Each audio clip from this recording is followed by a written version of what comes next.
Atención, este episodio del podcast va a tratar sobre miedos y fobias. Si eres una persona sensible a estos temas, te invito por favor que abandones este episodio y escuches el siguiente. Muchas gracias y bienvenidos al podcast.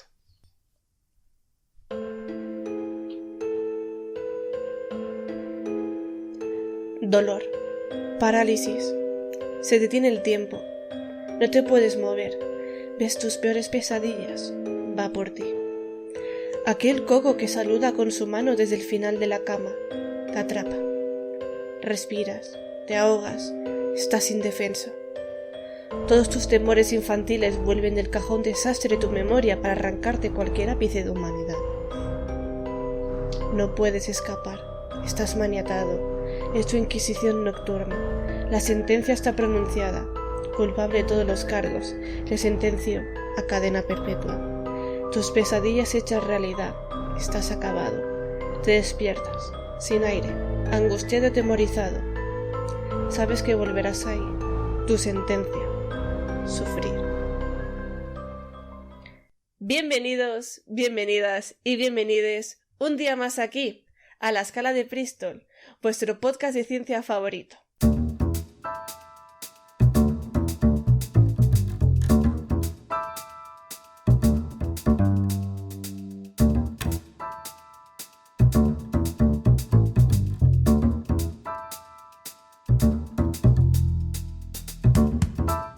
A mi izquierda tenemos a Custo, estudiante de Ciencias Ambientales. Buenos días, Custo. Buenos días, espero que nos podamos divertir con este especial Habuli.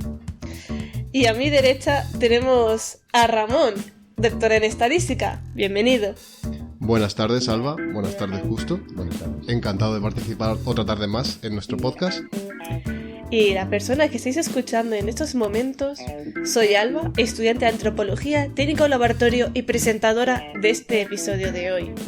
Lo que habéis escuchado anteriormente era un poema que escribí hace unos años hablando del miedo y de las pesadillas. Y hoy, siendo especial de Halloween, vamos a tratar temas de miedos, fobias y aversiones que hay en la humanidad. Primero de todo, tenemos que saber qué es el miedo. Justo, ¿podrías explicarnos, por favor, qué es el miedo? Podemos definir el miedo, a nivel biológico, como un método de supervivencia o de defensa, porque el miedo es un conjunto de reacciones que nos preparan para afrontar una amenaza a nuestra integridad física. El aumento de la frecuencia cardíaca, la dilatación de las pupilas y el aumento del flujo sanguíneo son una de las muchas reacciones fisiológicas que sufre nuestro cuerpo al tener miedo, pues nos está poniendo alerta ante un estímulo que consideramos una amenaza. Todas estas reacciones están relacionadas con una hormona muy famosa de la que todo el mundo ha oído hablar al menos una vez en su vida, la adrenalina. La adrenalina es secretada en muchas situaciones distintas, pero la más común es cuando tenemos miedo o, por desgracia, cuando estamos estresados. No solo nos pasa eso a nosotros, el miedo es una adaptación evolutiva, una forma de relacionarte con el medio en el que vives y mantenerte vivo el tiempo suficiente para que tus genes pasen a la siguiente generación. De ahí que el tener miedo se puede considerar una ventaja evolutiva. Pero bueno, aprovechando que el tema de los gatos está muy candente en Twitter, voy a usar como ejemplo, para explicar esto, una de las enfermedades que suelen transmitir los gatos.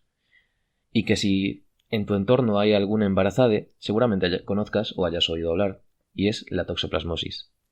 Y es que es el responsable de esta enfermedad usa un método muy curioso para contagiar a los gatos, y es manipular a los ratones. Y te preguntarás, ¿cómo manipula a los ratones? Pues bien, el Toxoplasma gondii, el protozoo que provoca esta enfermedad, no los controla mentalmente, en plan, no los usa como si fueran marionetas, sino que hace un pequeño cambio, pero un cambio muy importante. Y es que hace que los ratones dejen de tener miedo. Los ratones dejan de tener miedo al olor de los gatos. Si no recuerdo mal, creo que era más concretamente al olor de su orina. Pero no nos vamos a meter en eso. Los ratones enfermos dejan de tener miedo, dejan de ver al gato como una amenaza y, al no reconocerlo como tal, es mucho más fácil que un ratón enfermo sea cazado por un gato. Y antes de que me lo digas, no sé qué probabilidad tiene más un ratón infectado de ser cazado por un gato, Ramón. Lo siento, no he hecho los deberes, no me pegues, por favor. Pero lo que sí sé es que es lo suficientemente relevante como para saber que esta infección y la falta del miedo es tan relevante para la supervivencia del ratón. Porque si el ratón pudiera reconocer con el simple olor del gato que está en peligro, se habría ido, se habría escondido y sus posibilidades de sobrevivir habrían sido mucho más altas. Probabilidades. Posibilidades. Lo siento. ¿Posibilidades o probabilidades? Probabilidades, Depende. ¿De qué depende? Tengo que explicar la diferencia aquí también. Sí, Lo que son por favor. posibilidades y probabilidades. Por favor, ¿Para qué Ramón. hemos traído un estadístico si no? Por favor, Ramón. ¿Para qué te traje? Mira, posibilidades son las cosas que pueden suceder y la probabilidad es en qué grado pueden suceder. Es decir, cuán probable es que suceda. La posibilidad se refiere a que puede suceder esto o lo otro, pero no te dice en qué grado. Esa es la diferencia que hay. Pero bueno, es una cosa con la que he machacado mucho en Twitter, así que no hace falta meterse mucho más en ese tema. Claro. Una cosa que quería decir antes de que siga es que el tema de la toxoplasmosis sale en una película, justamente. Una película que se llama Trainspotting. No sé si la habéis visto ustedes. Creo que no. No, la tengo pendiente de ver. Posiblemente la audiencia la haya visto, la toxoplasmosis. De hecho, a ver, no quiero hacer spoiler de la peli, pero ocurren cositas con un gatete de por ahí, que digamos no está muy bien atendido. Estaba aquí Alba tapándose los oídos porque no quiere que le haga spoiler. Eso significa que la vas a ver, ¿no? Sí. Trainspotting, Sí. estupendo. Pues te va a gustar, a ti personalmente te va a gustar. Yo también que la quiero ver, así que no hagas muchos spoilers, por favor. Ah, bueno, pues quedamos. De hecho, si queréis un día podemos quedar en Twitch y hacemos una reacción a Trainspotting, ¿os parece? Si está Si en no- Amazon Prime, podemos hacerlo. ¿Se Si puede no, si está en Amazon Prime? Pues si no nos tumban la cuenta, mira. Exactamente. Es que si está en Amazon Prime lo puedes hacer gratis y sin ningún problema. Perfecto. poned en los comentarios si os gustaría uniros a esa sesión de visionado por primera vez, tanto de Custo como conmigo, del filme de Trainspotting. Muchas Estaría muy gracias. gracioso. Claro. Estaría muy gracioso, Pero- no lo vais a negar. A mí me gustaría, pero bueno, ¿qué ibas a decir de la toxoplasmosis? Nada, que uno... Es que realmente si lo digo hago spoiler. Sobre la Pues, toxoplasmosis, pero... pues entonces... ¿Prefieres que explique el ciclo biológico de la toxoplasmosis, que está bastante guay como todos los ciclos de los parásitos? yo quiero que me explique si a una persona se le puede transmitir la toxoplasmosis desde los gatos. Sí. Sí. ¿Sí? Vale, pues entonces explica. De hecho, la toxoplasmosis, como casi todos los parásitos, tiene un ciclo biológico muy enrevesado. En este caso, el hospedador final son los gatos, que es a donde quiere llegar la toxoplasmosis. ¿Y cómo llega la toxoplasmosis a los gatos? Por los ratones. Pero, ¿cómo llega a los ratones si antes tiene que llegar a los gatos? Ay, y los buenos vectores de contagio. Si no recuerdo mal, creo que era más bien por la mierda de los gatos.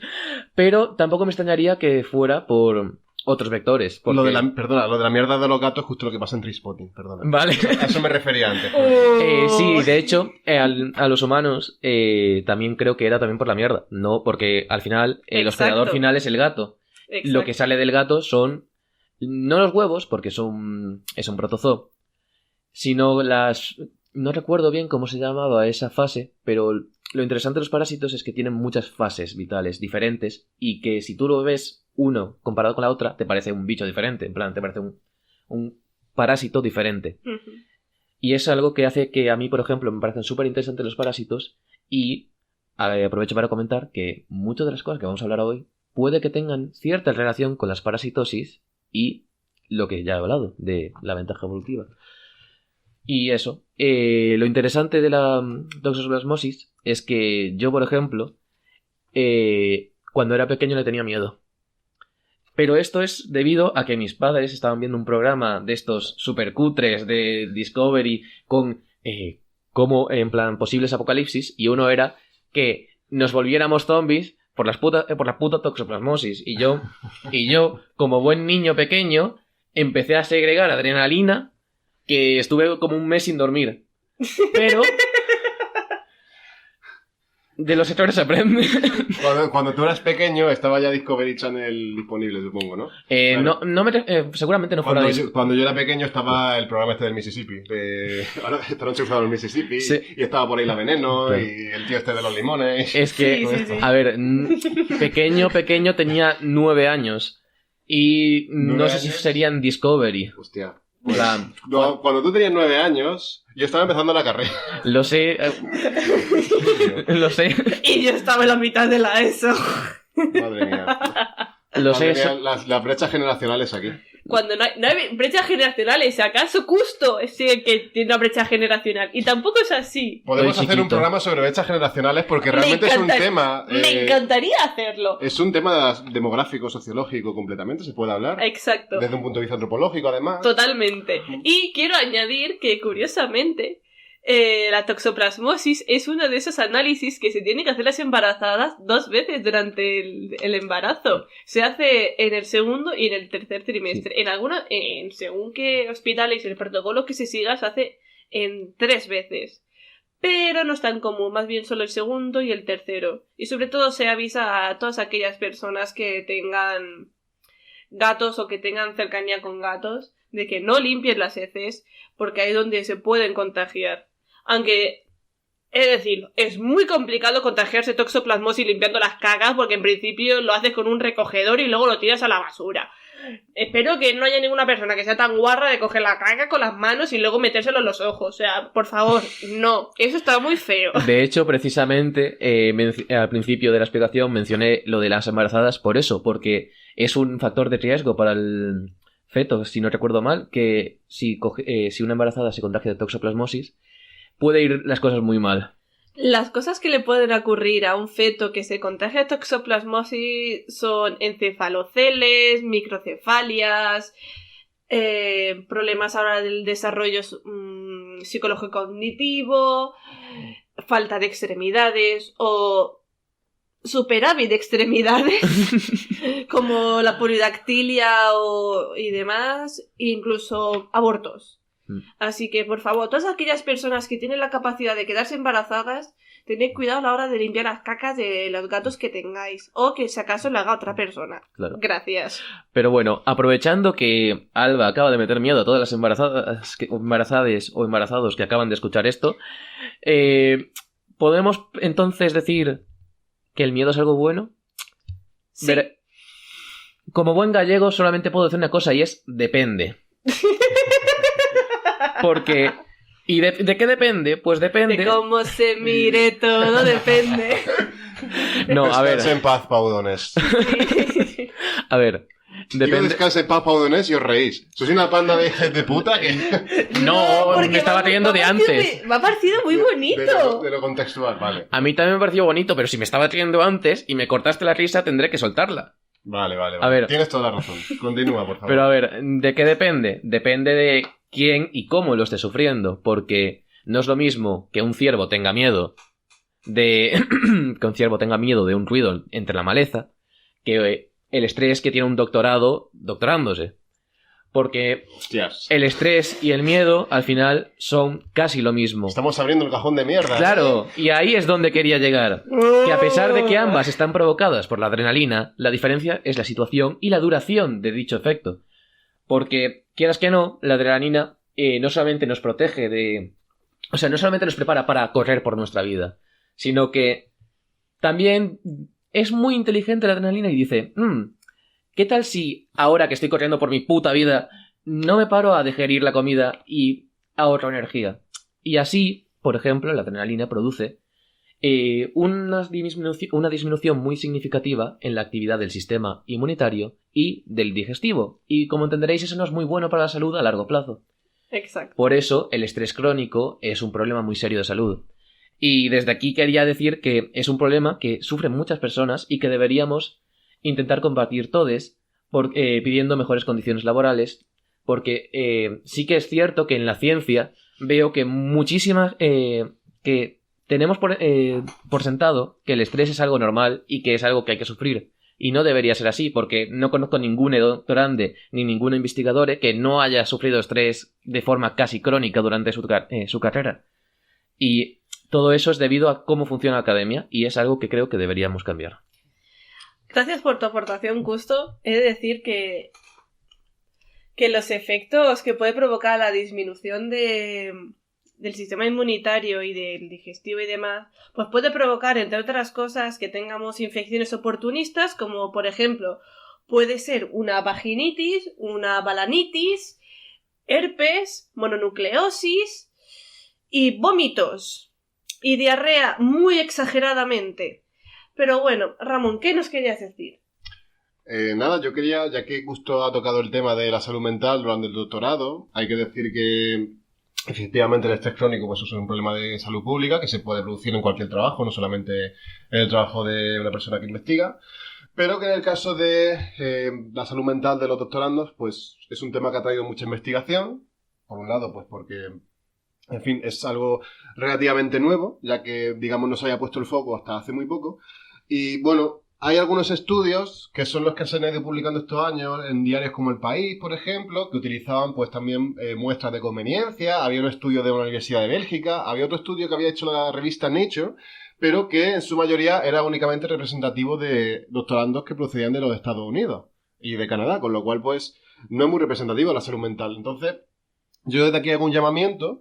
Ya sé que en España se han realizado iniciativas similares a esta, que están muy bien. Yo hago un llamamiento a que este tema se haga un mayor esfuerzo por estudiarlo más, que se tenga, digamos, mayor cuidado pues a la hora de diseñar estos estudios, que no se haga solamente con muestras de conveniencia, sino que se intente realmente hacer un estudio representativo de los doctorandos en España, porque además yo creo que es una población de muy fácil acceso, porque en su mayoría tenemos correo electrónico. Este correo electrónico pues es público en cualquier repositorio de cualquier universidad y por lo tanto pues se puede acceder a él fácilmente para hacer encuestas y, en fin, yo creo que lo suyo sería pues seguir investigando este tema y, por supuesto, aplaudo las iniciativas que se han hecho ya en España. Dentro de las fobias y de los miedos que todo el mundo tiene en mente, se puede hacer una clasificación entre miedos racionales y miedos irracionales. Los racionales es aquello que consideramos que es normal tener miedo, algo que la mayoría de personas en algún momento de su vida tiene o puede desarrollar este susodicho miedo, ¿vale? De los cuales vamos a hablar de algunos muy conocidos. Como por ejemplo, la agorafobia. Agorafobia viene de agora, que es un espacio público, un espacio abierto, fobia, phobos, del griego miedo, que podéis suponer que es miedo a los espacios abiertos, a las muchedumbres y básicamente el salir de un espacio de confort. Chicos, ¿qué opináis de esto? Pues es un tema muy interesante. No sabría qué añadir, pero comprendo que mucha gente pueda sentir miedo, agorafobia y más tras una pandemia, sinceramente. Uh-huh. De hecho, a mí me gustaría ver datos de prevalencia de la agorafobia antes y después de la pandemia. Yo creo que sería muy interesante, pero ya sabéis que esas estadísticas pues son muy difíciles de encontrar, la verdad. Salvo que se haga un estudio expresamente para ello, no se puede. Otra fobia muy normal, que yo, por ejemplo, no comparto, que es la aracnofobia. Miedo a todas las arañas o arácnidos en general, escorpiones, ácaros, etc. Justo, ¿nos puedes decir algún ejemplo de arañas que den mal rollo? A ver, a mí sinceramente no me da mal rollo ninguna araña porque soy bastante amante de las arañas, pero es normal que si no te gustan las arañas decidas no ir a Australia, porque me cago en la puta. Ahí hay más bichos venenosos. Lo extraño es que no te salten los koalas encima y te muerdan. O sea, Australia tiene cada cantidad de bichos, pero que me voy por las ramas. Estaba el tema del Sabataki, ¿no? Cuando salía con los vídeos eso metiendo a bichos en frasco, sí. ¿Recordáis? En Australia hay arañas muy grandes. También podemos hablar de las tarántulas, por ejemplo, que son arañas que, como todo el mundo sabe, son enormes. Y preciosas. Oye, hay cada tarántula más bonita, de unos colores más bonitos. Y peluditas, hacen cosquillitas ahí. El problema de los pelos, por ejemplo, es que son urticantes. Sí. Eso es normal que la gente luego acabe teniendo miedo. Aparte de que físicamente cuando ves una araña de cerca, igual que que otro posible insecto, o sea, la leptodofobia, el miedo a las mariposas, existe. O sea, si veis una mariposa de cerca, da muy mal rollo. No voy a hacer comentarios. Sí, me da mal rollo las polillas, sobre todo, más que las mariposas, pero me da mal rollo, pero por cosas de cuando era pequeño. En fin, los traumitas. Sí, pero hablando de lo de las arañas, podemos hablar, por ejemplo, porque últimamente, hace un par de años, vi un estudio que estudió los niveles de estrés de niños pequeños, de creo que eran 3-4 meses, al mostrarles imágenes de diferentes animales y diferentes objetos, y se observó que es muy común que desde tan pequeños se exprese miedo a las serpientes, a las arañas, niveles de estrés que no tendría mucho sentido que fueran condicionados debido a que son demasiado pequeños para ello. Y me pareció muy interesante porque si te paras a pensarlo tiene sentido, porque hay muchísima gente con aracnofobia en países muy civilizados en los que no hay especies relativamente peligrosas. En cambio, hace millones de años sí que era más normal convivir, básicamente porque el ecosistema era diferente y no éramos humanos como ahora mismo. Pero bueno, que me voy por las ramas. Es un tema muy interesante de que podríamos hablar mucho tiempo, pero sigamos con otras fobias, que quiero hablar de más bichos. Muy bien, luego está la famosísima acrofobia. Y no es miedo a hacer acroyoga. O sea, no. Vale, ahora tengo acrofobia. Yo tengo acrofobia de la de acroyoga. Por eso. Realmente la acrofobia es miedo a volar, miedo a subirse a un avión o a cualquier vehículo volador que exista. Helicópteros, dirigibles, etc. Y es normal. Ahí incluso se relaciona con la tanatofobia, que es el miedo a morir. O sea, es muy común desarrollar ese miedo por volar, porque hay una alta probabilidad de que si no mantienes la seguridad de dicho vehículo o aparato volador, pues te acabes estampando y convirtiéndote en una gelatina humana, cosa que nadie en su sano juicio quiere, ni menos presencia, porque eso también causa muchos traumitas, de verdad. En fin, continuemos con la anontafobia. La anontafobia es el miedo a estar solo. Es como ese meme que aparece en... Fimosis, miedo a estar solo. ¡Exacto! Gracias por conocerlo. Tengo 3 stickers de esos, ¿eh? No, la fimosis es otra cosa. Que es mejor que no busquéis por vuestra seguridad y pues vuestra salud mental, os lo aseguro. O sea, no queráis buscar eso. Si queréis saberlo, buscad en Instagram a Simprepu, porque hace memes, pero no tiene nada que ver. No os va a enseñar lo que es la fimosis, sino que a lo mejor os explica lo que es. Luego tenemos otra fobia que es bastante común. Que he de decir que yo en parte tengo, que es la aritmofobia. ¿Ramón? Ay, la aritmofobia, también creo que conocida como matefobia, si no recuerdo mal, es la fobia a los números, a las matemáticas en general, ¿no? Uh-huh. Es una fobia que parece un chiste, pero que es una fobia real. Yo no soy matemático, yo soy estadístico, con lo cual pues sé que existe, digamos, esa ansiedad matemática, pero yo en lo que estoy, entre comillas, más especializado, entre muchas comillas, porque la conozco y he leído bibliografía y demás, pero tampoco soy especialista, es la ansiedad estadística, ¿vale? La ansiedad estadística es lo que puedes experimentar cuando te tienes que enfrentar, por ejemplo, pues a una clase de estadística, a un examen de estadística o en general a una asignatura de estadística. De esto que como que vas a entrar a clase y te entra esta especie de miedo, así como rollo psicosomático. No sé si os ha pasado alguna vez a vosotros. Sí. Con matemática o con estadística. Sí, a mí, sinceramente, no, excepto una vez que sí que hubo un momento en mi vida en la que las matemáticas se me dieron fatal, no sé por qué. Y cuando llegaban los exámenes sí que tenía pánico, pero eso es otro tema. No creo que sea aritmofobia, ¿no? No, hombre, no. Eso ya es un tema más relacionado con la ansiedad de los exámenes, pero ya en general que simplemente el hecho de decir tengo que estudiar esta asignatura, hoy ya me da ansiedad, pues eso realmente existe y es un problema importante.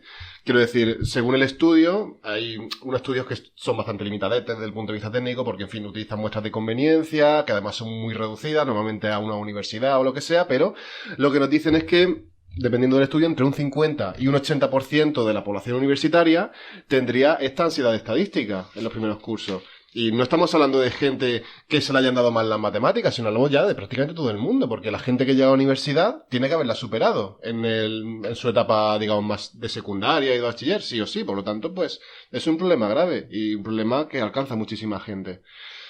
¿Cuáles son las causas que pueden provocar esto? Pues hay algunas que son, digamos, situacionales, como puede ser, pues, tener algún profesor que no te dé el suficiente feedback, que no sea a lo mejor demasiado bueno en su trabajo. Puede ser simplemente que hayan tenido pues cursos que se hayan planificado de mala manera o que se hayan dado demasiado rápido, que esto es una cosa muy común también. La gente se queja mucho en estadística de que las cosas se dan muy rápido. Y es verdad que muchas veces, pues, como que parece que nos empeñamos en dar toda la estadística a una sola asignatura y hay veces que simplemente no es posible, pero esto a lo mejor, pues, simplemente nos parece que tiene que ser, porque resulta que una persona tiene que salir de una asignatura de estadística pues ya sabiendo hacer contrastes de hipótesis, intervalos de confianza, cuando hemos empezado desde la estadística descriptiva más básica, una cosa que si tuviéramos más tiempo, si se nos diesen más relevancia quizá, pues podríamos resolver, pero que no es así porque el sistema educativo está como está. Luego también pues está el tema de los excesivos tecnicismos que utilizamos muchas veces en estadística. Sí que es verdad que yo he visto a docentes, yo también puedo haber sido uno de esos docentes, que quizá pues en un curso en el que no correspondía dar demasiada notación matemática, la hemos dado igualmente, y eso pues quieras que no, en el alumnado te genera un rechazo. O sea, yo creo que tú, por ejemplo, Alba, que estudia antropología, pues ya habrás sufrido quizá en asignaturas más técnicas este tipo de cosas, ¿no? No exactamente. Perdona, no quiero que rajes porque te acabo de poner en un brete, No, perdona, no, pero... a ver, lo que voy a hablar de mi perspectiva y de todo lo que he vivido desde el punto de vista matemático y el estudio de matemáticas y estadística. Yo siempre he sido una persona a la que le han costado un poco las matemáticas, pero siempre las he llevado. Lo típico de ir aprobándolas, algún que otro examen salir, de decir, guau, pues este examen me ha salido muy bien, he sacado un 9, pero llevándolas. Y fue más o menos al inicio de tercero o cuarto de la ESO que empezó a irse todo a pique. Y al principio fue porque un profesor se negó a darnos clase bien. Dijo, le dábamos igual, se ponía a mirar su correo y al final, pues, quieras o no, el propio alumnado, yo incluida, pues empezamos a tener esa carga de intentar de llevar todas las cosas en orden y a tiempo para afrontarnos a otras asignaturas que no requerían esos conocimientos matemáticos para poder aplicarlos en diferentes situaciones, como por ejemplo en física y en química y en algunos sucesos biológicos. Es decir, que en biología también hay un poquito de matemáticas, lo siento. Pues iba todo bien. Y recuerdo llegar a primero de bachillerato que se fue todo a pique. Fue caída al pozo total, no me podía concentrar en clase, todo mal. Y no era por culpa de la profesora, ni mucho menos. Era una profesora que amaba las matemáticas. Se notaba que era docente por pasión. Pero por causas externas y ya de por sí la aprensión que acabé desarrollando por un profesor que no era muy adecuado dando la materia, acabé queriendo faltar a las clases de matemáticas, queriendo faltar a las clases de física y química, porque tenía pavor a tener que enfrentarme a las operaciones matemáticas, a hacer funciones, derivadas, matrices, lo que se me tuviera que poner delante, porque no me sentía preparada para hacerlo. O sea, incluso hasta cosas más sencillas como ecuaciones de primer grado se me hacían muchísima bola y al final eso repercute bastante en lo que es la ansiedad estudiantil y toda la presión que se pone a los estudiantes en muy poco tiempo, sobre todo en bachillerato. Hay un detalle importante y es que no he entrado tampoco en los factores contextuales, pero hay una cosa muy importante en esta ansiedad estadística que es el tema del género. Es decir, se han observado diferencias importantes y es que parece ser que las mujeres pues tienen, digamos, unos mayores niveles de ansiedad estadística que los hombres, así que al final también es una cuestión de género. Quiero decir, no quiero entrar ahora otra vez en el debate de que si ahora en las carreras de ciencia hay menos mujeres, no sé qué, porque es un debate que yo creo que está cerradísimo ya. Es evidente que esto ocurre, que es un problema. No quiero que ahora empecemos a decir que si es por lo otro, que si es por esto, tal, pero que es un factor muy importante el del género, junto también pues a otros como quizá la etnia, la edad, experiencias previas que se hayan tenido con matemáticas, en lo que quizá puedan entrar también las otras causas que mencionaba antes. Pero bueno, es un miedo que existe, que es muy importante. ¿Las soluciones cuáles son? Pues se han propuesto una serie de soluciones en la literatura. Pueden ser, por ejemplo, pues evidentemente mejorar estos errores que se producen en la etapa de aprendizaje por parte de los profesorados. Luego hay quizá otras acciones que se pueden hacer, como por ejemplo hacer, digamos de alguna forma, que el alumnado sienta que lo que está dando la asignatura es tangible, es real, es algo con lo que tiene contacto en su vida diaria y que es realmente algo que puede manejar, que no es algo ajeno a él, el tema de las matemáticas, bueno, a él, a ella o a ella, que no es algo que sea ajeno, sino que es algo que forma parte de su vida y con lo que va a tener que trabajar, y eso quizá, pues según la bibliografía se ha demostrado que puede funcionar. Pero bueno, ya digo, tampoco soy psicólogo, no soy pedagogo, no soy especialista, por tanto, pues prefiero no hablar mucho más del tema, pero simplemente dejar notar que si la persona que está escuchando esto tiene ansiedad estadística, nota que a lo mejor la asignatura de estadística, digamos, le produce un poco de repelús, que no se preocupe, que no está sola y que se puede solucionar. Y que, por supuesto, pues si se puede hacer de la divulgación, pues bienvenido sea. Otra fobia que es muy común y que yo, por ejemplo, no padezco, pero conozco gente que sí que padece, es la claustrofobia. Miedo, aversión, terror, pavor a estar en sitios pequeños, estrechos. Es común, realmente es común, tener claustrofobia cuando te están haciendo un TAC y una resonancia magnética. Sobre todo por todo el ruido que hay, porque estás dentro del donut, comúnmente llamado donut, porque creéis o no, parece un donut, la máquina gigantesca, y escuchar ahí en la resonancia magnética los imanes ahí haciendo todo el ruido, en plan, pues la gente no le gusta esa situación, es incómodo. Yo, por ejemplo, sí que no tengo claustrofobia, pero sí que me agobia bastante lo de los tags por eso mismo, porque es como entre la situación, el saber que te están haciendo una prueba y tantísimo ruido, es como uff. No, yo no, por ahí no paso. Las situaciones en las que se padece la claustrofobia pueden ser tan típicas como la de subir en un ascensor a desarrollarse al miedo a que te entierren vivo y estar dentro del ataúd bajo digamos unos 2 metros bajo tierra con todos esos kilos de tierra encima sin tener la posibilidad de salir. Ahí, evidentemente, yo tendría miedo. Más que nada porque peligraría mi integración física ahí. Adrenalina go brr. Tengo una pregunta. ¿Cuál era la enfermedad esta que como que te desmayabas y te paraba el pulso y todo y luego y luego te despertabas? Que muchas veces... ¿Narcolepsia? No era de dormirse. No, recuerdo que hay una y, por ejemplo, sé que hay una historia en mi pueblo. No sé si es de mi pueblo o es de otro sitio, pero yo la he escuchado en mi pueblo, que una vez en un entierro, un señor lo enterraron, entonces lo metieron no me acuerdo, en los nichos estos que de pared, y a los 2 días empezó a gotear sangre del nicho. Y cuando abrieron a ver qué pasaba, estaba el muerto con todas las manos destrozadas de arañar el ataúd, y fue como uff. Es como en una obra de Edgar Allan Poe, creo que se registra esto, ¿no?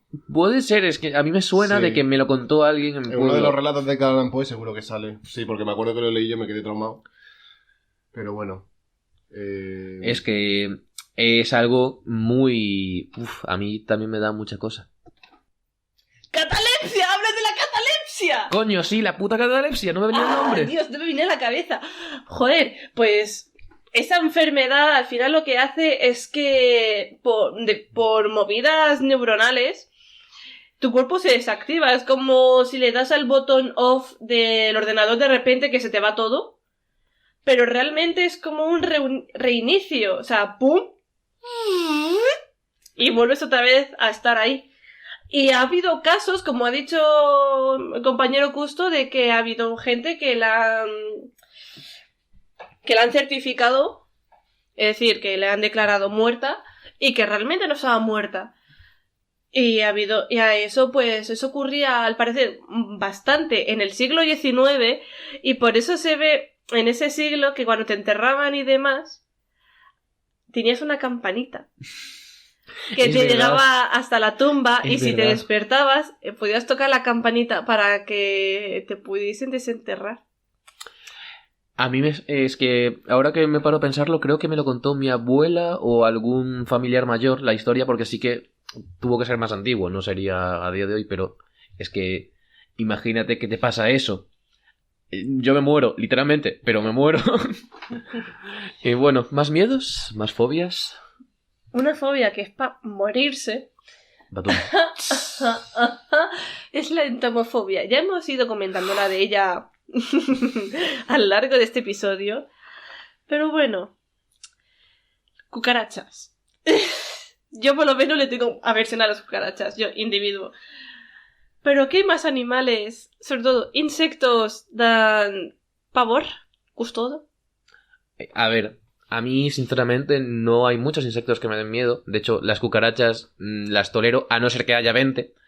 En plan, si veo una cucaracha suelta, obviamente no me hace gracia, pero no me da mucho miedo, no me da mucha cosa. Y en defensa de las cucarachas voy a salir yo, porque hay cucarachas muy bonitas. Nevesu seguramente, si está escuchando esto, me odia ahora mismo porque ella ve las cucarachas bonitas y le siguen dando asco, pero es que hay cucarachas que imitan mariquitas. Hay cucarachas que son de colorines, que son súper bonitas, y eso tengo que defenderlo. Pero el miedo a las cucarachas es muy entendible, porque sí, las cucarachas viven en la sociedad, viven en sitios insalubres, y es muy fácil que este miedo venga de este puto bicho me va a pegar algo y me va a matar. Pero yo sinceramente quería aprovechar esto para hablar de una enfermedad que a mí sí que eso me da mucha grima, que es, no me acuerdo el nombre, pero es una enfermedad neurológica en la que en tu cabeza piensas que debajo de tu piel se mueven bichos, se mueven parásitos, y muchísima gente se autolesiona intentando sacarlos, y es un problema serio. Y no sé, Pica, ¿tú alguna experiencia con entomofobia? ¿Algún bicho que te dé miedo? Sí, a mí las cucas también me dan cosas, las cucarachas. O sea, ahora ya no tanto quizás, pero la primera vez que las veía era como, joder, ¿qué hace esto aquí? Luego ya pues te vas acostumbrando. Hay que decir, tú lo sabrás mejor que yo, que hay básicamente dos especies. Hay muchas especies de cucarachas, pero quizás las que se encuentran en las casas son dos. O sea, son las negras y las marrones. Las negras no son tan problemáticas como las marrones. La Blatodea germánica y la americana, que no me acuerdo. La asiática, la negra o la asiática. La negra es asiática, pues entonces así que no da ni idea de cuál es. Pero vamos, que yo soy estadístico, o sea, ni idea de... He encontrado el nombre de la enfermedad que está hablando Custo, y es el síndrome de Ekbom o delirio de parasitosis. Sí. Y hablando de parásitos. Es una condición psiquiátrica. O sea, si en algún momento de vuestra vida, queridos oyentes, pensáis que tenéis algún insecto dentro de vuestro organismo, por favor, acudid a vuestro especialista más cercano. No es probable que lo tengáis, pero nunca está de más comprobarlo. Pero, sí, sobre todo teniendo en cuenta que en España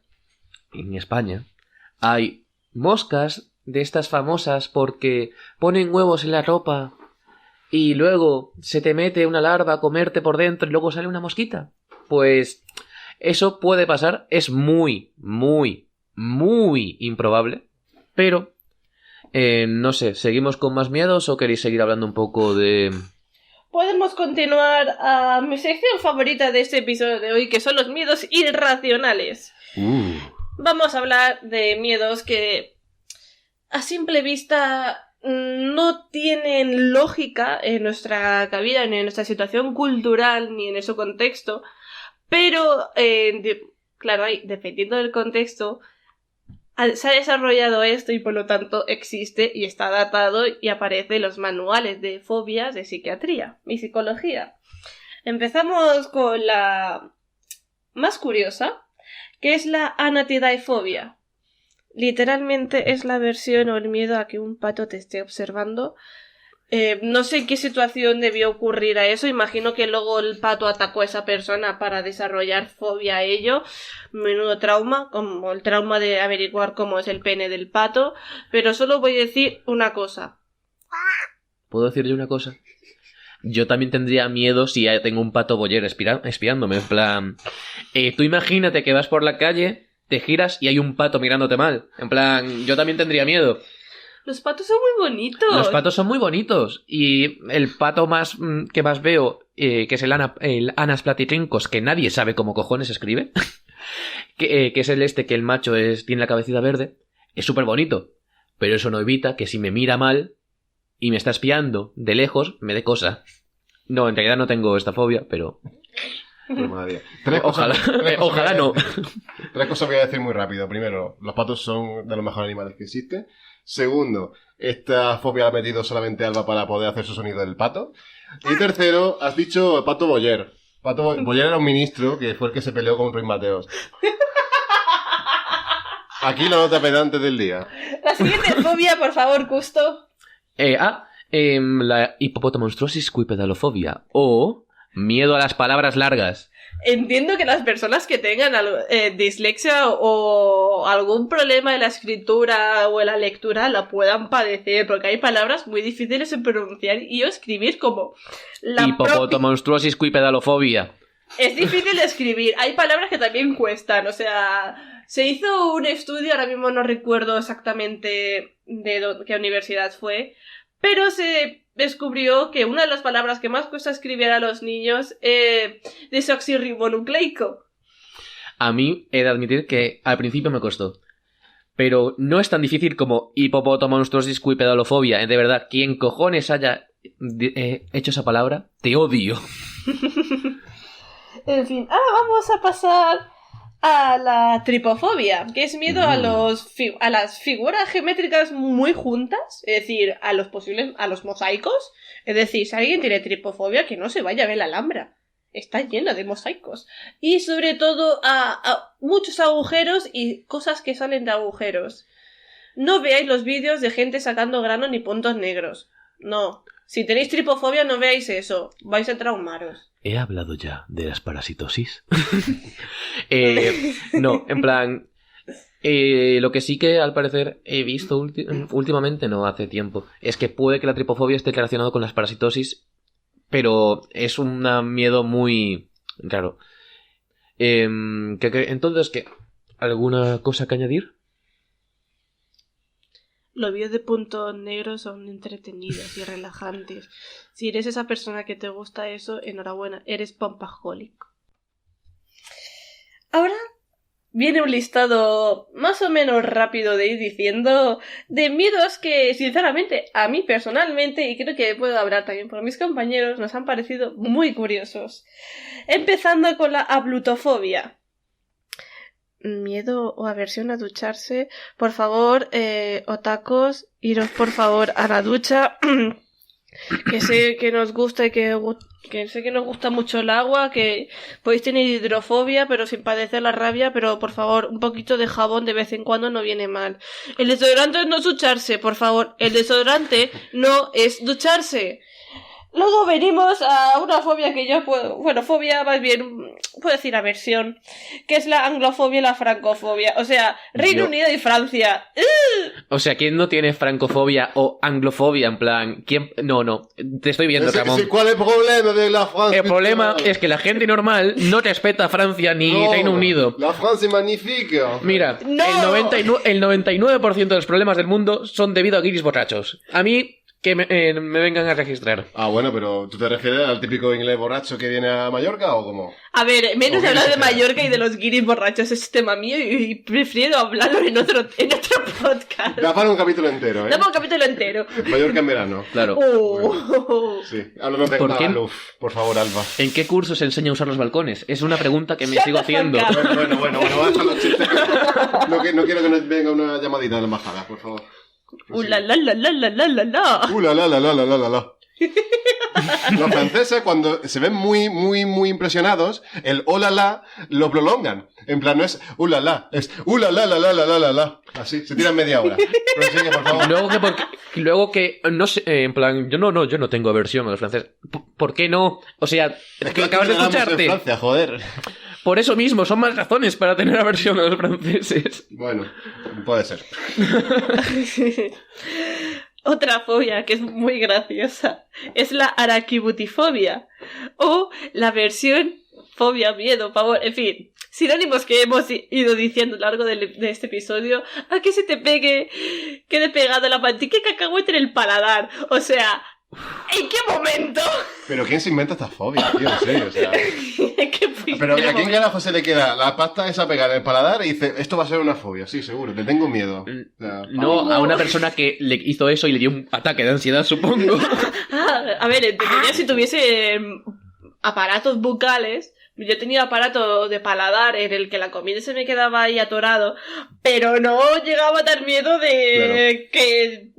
tuviese aversión a ellos, o sea, por favor, un poquito de por favor, gente. Yo puedo entender, en plan, que la gran mayoría de las fobias son adquiridas, pero como ya hemos hablado antes, hay fobias que pueden ser directamente genéticas, en plan, que te vienen de serie. Y si a lo mejor puedes tener fobia a eso, pero que obviamente no tiene por qué tener ninguna ventaja, ningún sentido, porque al final las mutaciones son aleatorias. Pero pobre persona que le quedó la mantequilla de cacahuete y le dio un infarto. En plan, ya me jodería.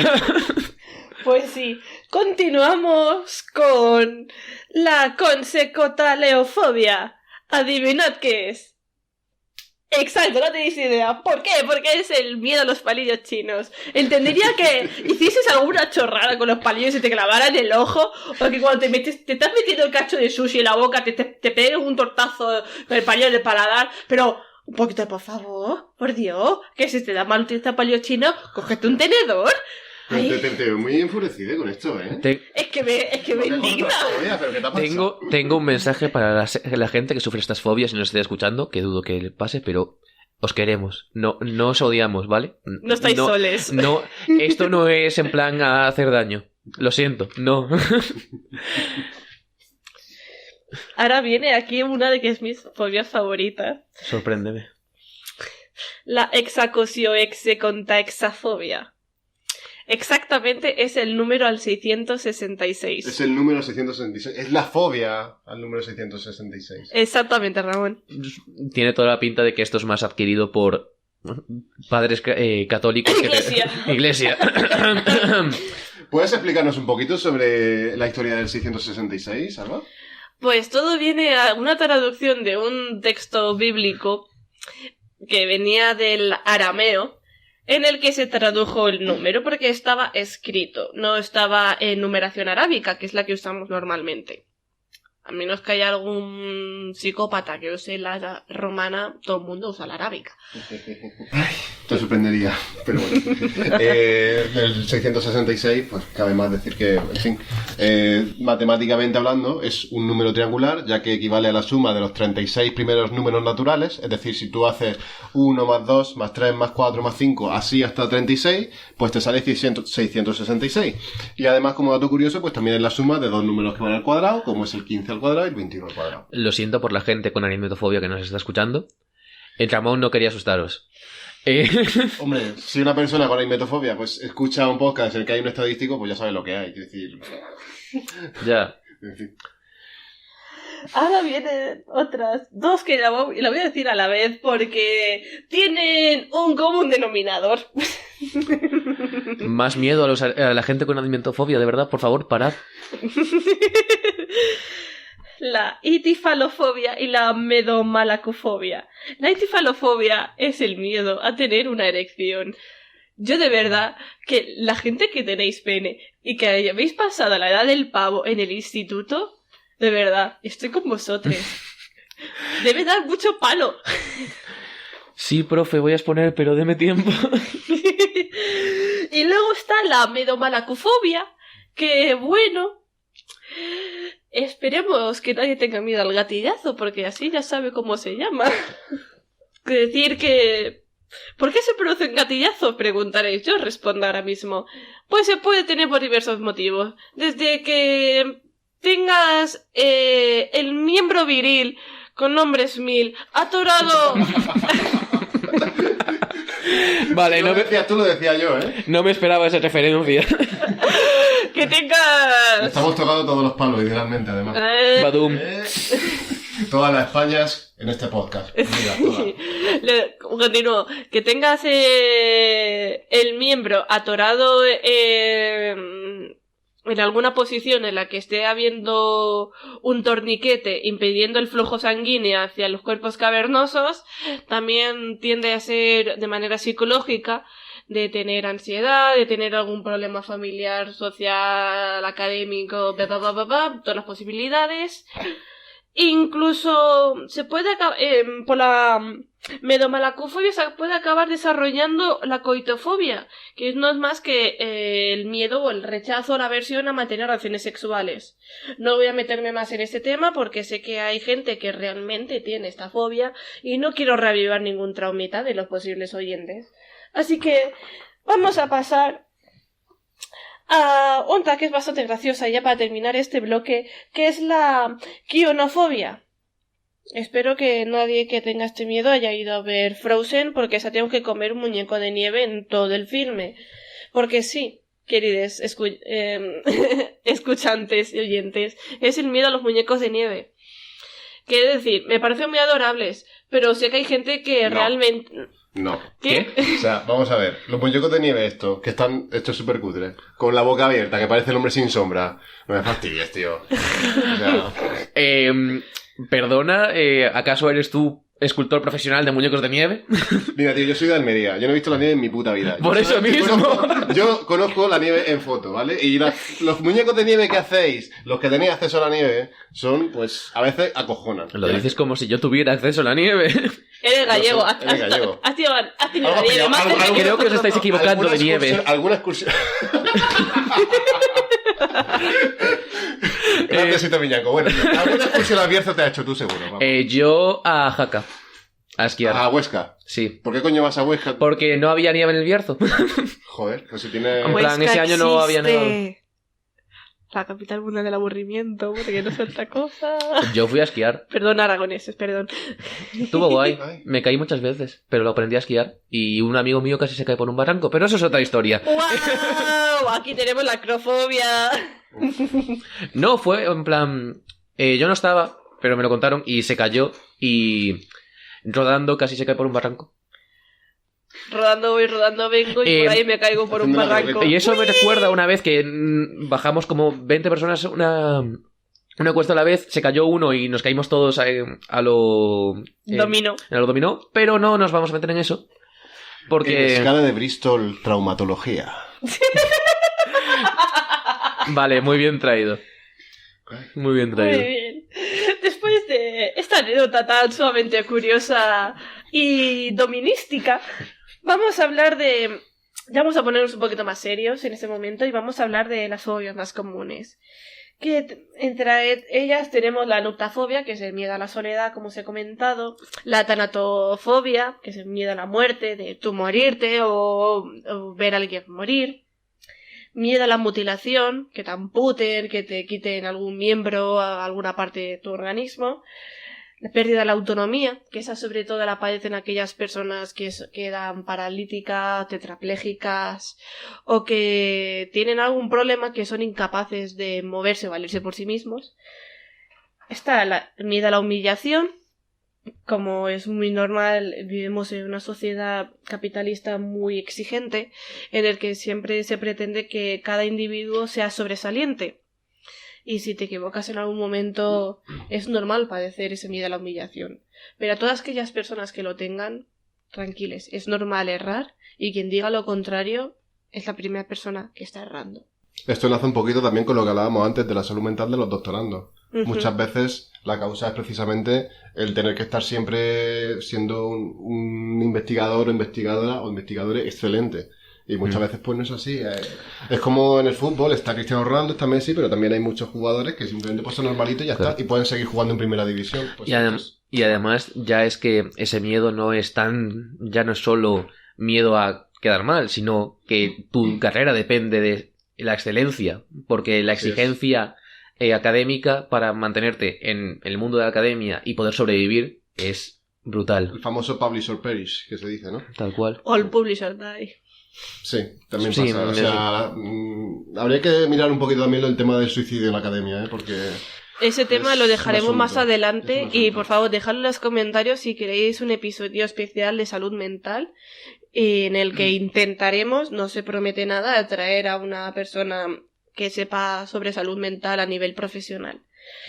Y ya para terminar este bloque más serio, voy a hablar de la fobia social, que está relatada en el manual de enfermedades como una enfermedad real, miedo a la gente, el tener miedo a relacionarte con las personas, a multitudes, etcétera, que ahí se puede relacionar con la agorafobia y también acaba desarrollándose la nuptafobia y demás. Y es normal padecer este miedo si sobre todo eres una persona que sufre de ansiedad. Así que aquellas personas que tengan problemas con las relaciones sociales, contactar con un especialista en salud mental porque a lo mejor tenéis esta fobia y nunca está de más de poder ponerle solución o al menos que os den unos tips para poder sobrellevarlo todo de una buena manera. Bueno, como habéis podido ir escuchando, hemos hablado de fobias, de aversiones, un tanto más comunes, otras tanto más curiosas. Pero, queráis o no, se ha utilizado el miedo en el cine, en cultura, en el arte. ¿Y qué nos puedes decir, Ramón, sobre esto? Pues mira, Alba, yo te puedo decir que tenemos un acceso a una base de datos, que es en concreto la IMDb, que es la Internet Movie Database. En concreto existe un dataset en la, digamos, red social de Data Scientist, aunque en verdad es un repositorio, que se llama Kaggle, en el cual pues tenemos acceso, como ya digo, a las 10.000 películas más valoradas, que no quiere decir que tengan la mejor puntuación, sino que han recibido más votos de esta página web, de Internet Movie Database. Y ahí, si nosotros hacemos un procesamiento de estos datos, pues podemos observar que desde 1930 el mayor porcentaje de películas con la etiqueta de terror se dio en las décadas de los 70 y de los 80 principalmente, que fue un 15,2% entre 1971 y 1980 y un 17,4% entre 1981 y 1990. Ya de ahí bajó a un 7,8% en la década de los 90 y desde entonces ha venido subiendo. 12,8% en la década de los 2000 y 14,6% en la década de los 2010. Hay bastantes cosas que podemos decir también, por ejemplo, que sea cual sea la década, la duración media de las películas de terror, o con la etiqueta de terror, mejor dicho, siempre ha sido menor que la de las películas sin esta etiqueta. Por ejemplo, en la década de los 2010, vemos que la duración promedio en minutos de una película con la etiqueta de horror era de 96,8, mientras que en una película sin la etiqueta de horror era de 111 minutos en duración media. Con lo cual, Más despacio, cerebrito. ¿Qué me quieres decir con eso? pues te quiero decir que quizá las películas de terror son más cortas, puede ser, aquí ya son especulaciones mías evidentemente, pero puede ser porque apelan más quizá a los sentimientos de la persona que está visionándola, digamos también a escenas que no son muy fáciles, no son muy sostenibles, digamos, para un argumento, que quizá pues a lo mejor tiene que ser algo más rápido, una descarga más rápida, digamos, de adrenalina, y que por eso pues las películas de terror tienden a ser más cortas. Claro. También podríamos decir que que para que te sea para que sea una película que de verdad te da más terror, es mejor que sea más corta, debido a que no te acostumbras tanto a la tensión, al monstruo en caso de que sea una película de monstruos, al asesino, a lo que sea, y hace que sigas manteniendo esa tensión. Y a mí, por ejemplo, me da igual si es larga o si es corta la película de terror, mientras esté bien escrita. Sí, tiene sentido, la verdad. Hay muchos tipos, evidentemente, de películas de terror. Está, pues, yo que sé, películas tipo Los Otros, que es un poco más de suspense. Luego hay otras que son ya más directas, como, yo que sé, Saw, por ejemplo, más directa. Pero bueno, en cuanto al éxito que tienen estas películas, que realmente las tratamos un poquito de forma trivial, las películas de terror, pero es verdad que al final, en taquilla, pueden ser muy rentables. Realmente, si nos fijamos, esto es muy interesante porque si nos fijamos en la ganancia promedio de estas películas, en millones de dólares por película, vemos que en todas las décadas siempre ha estado por debajo de las películas que no tenían una etiqueta de terror. Por ejemplo, en la década de 2010 vemos que la recaudación promedio de las películas de terror era de 25,2 millones, mientras que las de las películas que no eran de terror era de 44,4. Pero resulta que hay décadas en las que si nos vamos a la mediana, resulta que la mediana está por encima en las películas de terror que las que no son de terror. Es decir, que en mediana, las películas de terror, o con etiqueta de terror en IMDb, recaudaron más que las que no tenían esa etiqueta. Por ejemplo, en la década de los 2000, vemos que la mediana de recaudación para las películas de terror es de 15,8 millones, mientras que la mediana para películas de no terror es de 13,13 millones. Y también pasaba eso en la década de los 90. ¿Qué puede significar esto? Pues puede significar que a lo mejor las películas de terror dentro de estas décadas que acabo de mencionar quizás fueron, digamos, sólidas en lo que se refiere a recaudación, en el sentido de que eran robustas y que siempre recaudaban un número bueno, pero que a la hora de la verdad no tenían de grandes taquillazos, como por ejemplo puede ser Titanic o puede ser Avatar, que son taquillazos pues que al final elevan mucho el promedio de ganancias por película. Que realmente pues es algo que tiene sentido, ¿no? Quiero decir, una película de terror al final está hecha para un público muy determinado, un público adulto, claro, quizá, más adulto joven, que no puede ser... Aunque sean populares, sigue siendo un cine de nicho. Exactamente, es un cine de nicho, entonces pues por eso quizá estas películas no pueden llegar a su popularidad, pero sí hacer un buen trabajo en comparación quizá pues a una película, digamos, normal, que no sea de terror, digamos. Claro. No sé si tenía alguna apreciación que hacer con respecto a ello, algo, no sé. Yo solo quiero preguntaros, ¿cuáles son vuestras películas de terror favoritas? ¿Terror, horror? Buena pregunta. Yo no soy demasiado fan del género, quieras que no, ¿eh? A mí me gusta, pero no he visto muchas, así que prefiero no mojarme porque, por ejemplo, sé que muchísima gente dice maravillas de Midsommar, pero yo aún no me la he visto, por ejemplo. Ah, qué buena película, me encantó. De mis favoritas de terror. Yo la recomiendo mucho. Es más, se puede hacer un gran estudio antropológico de ella porque se ve en toda la película es un ritual. Y es una consecución de todas las fases de los rituales que pude que próximamente en mi canal de YouTube, en Antropodrama, se vaya a hablar de esto. La promoción. La promoción. ¿Puedo decir una cosa? No. Vale. Termina la promoción. No era la promoción, pero era para seguir continuando. Vale. No es una promoción igual, así que continúa. Que también decir que yo tampoco soy excesivamente fan de las películas de terror y demás. O sea, yo tiendo más a lo que es el thriller psicológico, al suspense.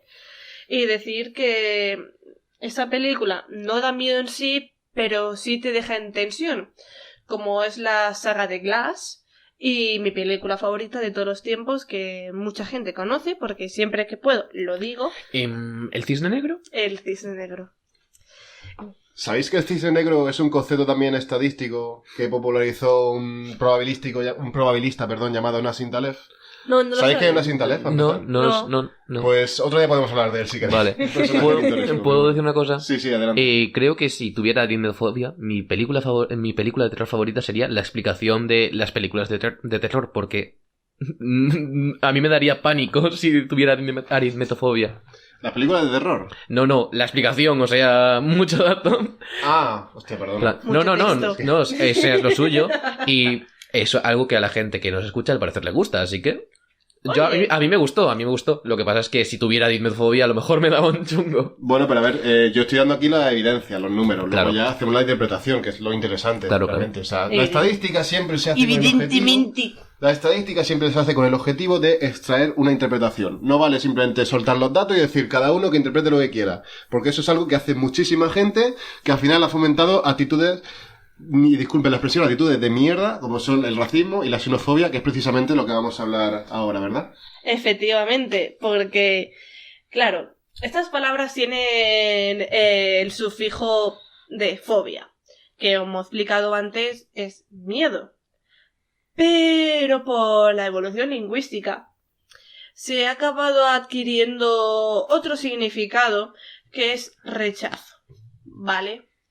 Y deciros, ante todo, que este podcast, los tres individuos que somos, rechazamos cualquier actitud xenofóbica y LGBTfóbica. Más que nada porque, primero de todo, viva los maricones y yo parte de ello. Segundo, al fin y al cabo, desde el punto de vista antropológico, y puedo hablar desde lo que es la historiografía española y demás, España es uno de esas naciones, hablando de nación, diferenciándolo de país, porque, bueno, en fin, movidas, que a lo largo de la historia ha habido muchas culturas diferentes que han habitado el territorio y que por activa y por pasiva hemos adquirido parte de su cultura y la hemos introducido dentro de la nuestra, y parte de lo que conocemos como, abro comillas, cultura española, cierro comillas, es el resultado de la adquisición de rituales, de tradiciones, de lenguas y de más constructos culturales que había a lo largo de la historia. O sea, no se puede negar que ha habido 7 siglos de árabes en el territorio español. No se puede negar la existencia de los visigodos, que no dejan de ser bretaños, germanos, etcétera. Bretones. Eso. Lo siento, es que aparece la Francia otra vez por aquí. Ay, la France.